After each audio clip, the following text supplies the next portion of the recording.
zaman sekarang itu ada kutub. Terus yang kedua, bagaimana pandangan Ustaz sering bermimpi Rasulullah. Terus dia kasih kiat-kiat, apakah itu bisa itu Ustaz? Terima kasih. Assalamualaikum warahmatullahi wabarakatuh. Assalamualaikum. Baik. Di setiap masa wali kutub itu selalu ada. Setiap masa, tidak pernah kosong dunia ini dari wali kutub. Wali itu juga bertingkat-tingkat, Pak, seperti Nabi bertingkat-tingkat. Kalau Nabi jumlahnya 124 ribu. Dari 124 ribu 313 jadi Rasul. Dari 313 25 disebut namanya di Al-Quran.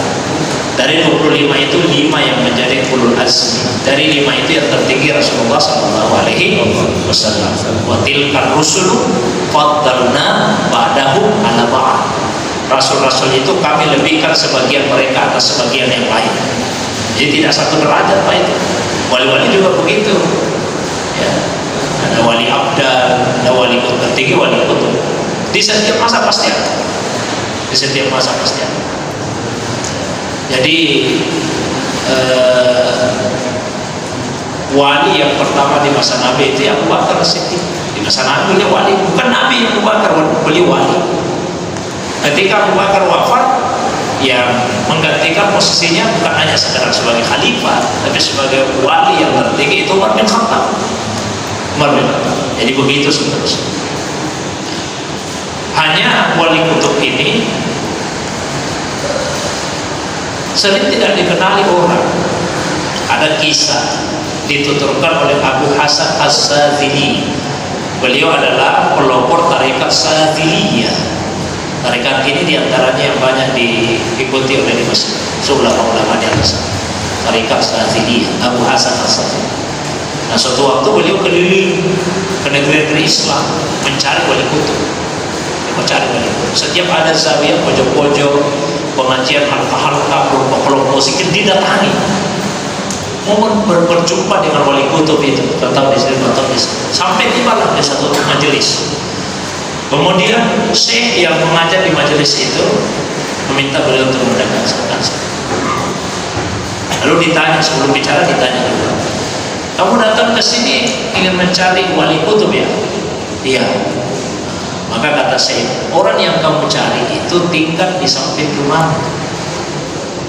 Dia sudah keliling dunia Pak, padahal yang dicari tinggal di samping rumahnya.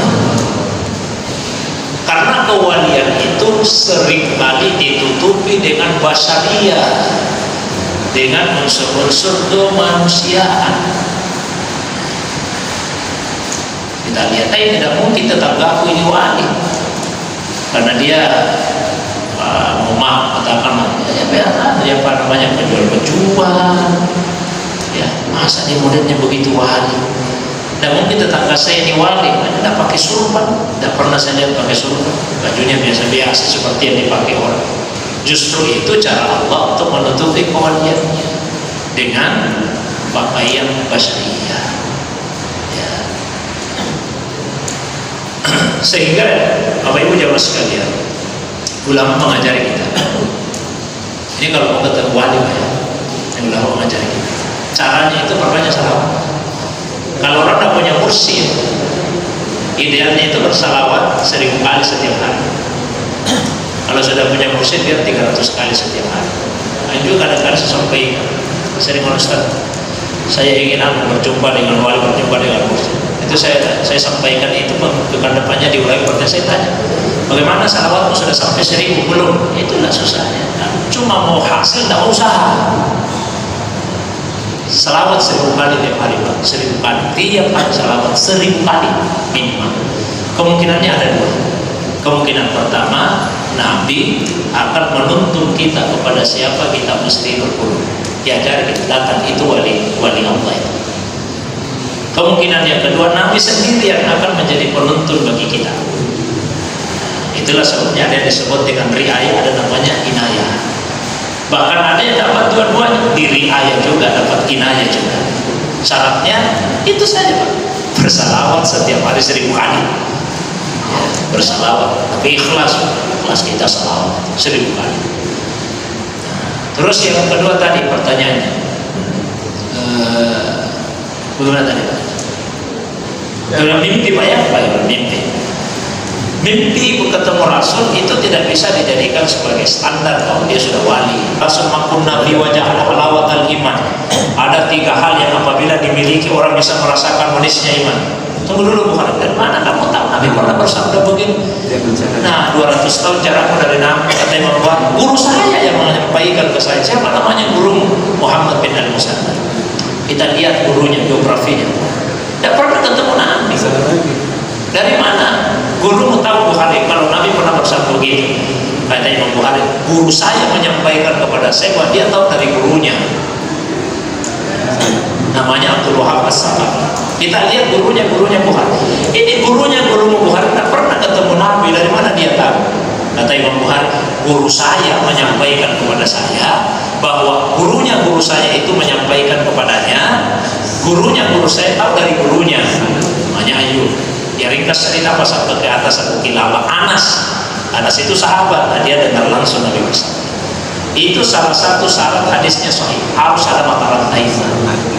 Kalau putus Pak, maka dinilai dhaif. Tapi ulama tasawuf tidak. Karena ada namanya metode kasar. Ada namanya metode kasar. Bagaimana kalau misalnya mau maaf Bapak mimpi tadi malam mimpi Pak.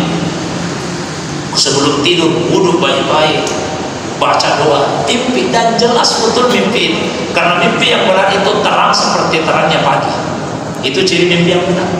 Kalau mimpi yang dusta, kabur sama-sama dengan peraturan. Tadi malam saya mimpi. Bagaimana mimpi? Tiba-tiba saya di Makkah, tapi tidak lama kemudian lagi di Amerika, tiba di Eropa. Tadinya saya ada 3 orang dekat saya, tiba-tiba jadi 5. Hilang aja semua, tidak jelas itu mimpi. Mimpi yang benar itu cirinya terang seperti terangnya pagi. Kita bisa ceritakan itu secara jelas, kronologisnya, bagaimana kejadian yang jelas. Bapak mengalami mimpi seperti itu, terus diajari Nabi, baca salawat ini ya, kalau kamu mendapatkan kesulitan, baca ini salawat. Kira-kira Bapak mau kan tidak yang diajarkan Nabi dalam mimpi? Tapi kalau disampaikan ke orang, apakah menjadi kewajiban juga bagi orang itu menjadi tuntutan? Tidak. Karena dia bertanya, bagaimana caranya saya memverifikasi mimpimu? Tidak ada mata rantainya sampai kepada Nabi. Itulah manis tolak. Ulama tasawuf pakai. Maka kadang-kadang Pak ada hadis dinilai ulama tasawuf sahih, ulama hadis mengatakan tidak sahih. Sebaliknya juga begitu. Saya kasih contoh. Man arafa nafsa faqad arafa rabbah.